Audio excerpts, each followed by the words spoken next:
From the moment that Tetris came out in June 1984, it was destined to become one of the most popular video games out there, even surpassing Minecraft in the number of copies sold.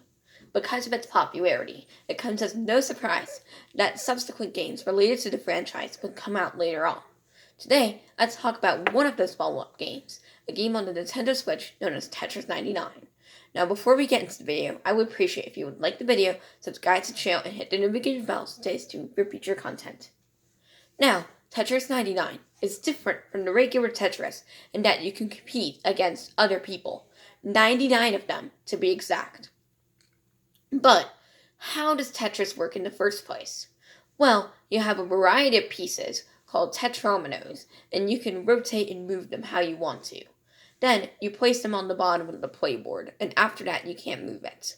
Once an entire row is filled with tetromino squares, that row disappears and everything above it moves down to take its place. The game is over when your pieces are stacked so high that they go off the playboard. Now, when you're playing with other people, when they fill in rows, that row is transferred to the bottom of another player's playboard, pushing everything above it up. Those rows have a one square gap that you can put pieces in, so you can still eliminate those rows. It may be obvious at this point, but the last person standing wins the game. Now, this might sound like a fun game based off of my description of it, but we haven't covered what I think of it yet. Personally, I think Tetris 99 is a fun and decently competitive game, but it has one major flaw. A huge portion of the game is luck-based. When you're up against one other player, the lines that your opponent eliminates don't stack up too much. But with 99 other players, those lines can stack up very quickly.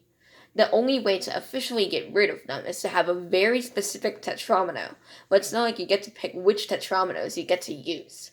As a result, sometimes you're lucky and your lines don't pile up too much, or you get a lot of lines, but you have the right tetromino a lot of the time. Other times, everyone targets you, and your lines stack up extremely fast, and you don't have the right piece to get rid of them. This has led to a huge variety in how I placed in the game, from 90th all the way to 20th, when in fact my skill level never actually changes, at least not in the short term. Then again, maybe the game isn't as luck-based as I think, and I'm just not very good at it. If you played the game before, then let me know your experiences and tips in the comments, and maybe I can use those tips to improve myself. On that note, that concludes the episode of my thoughts about it.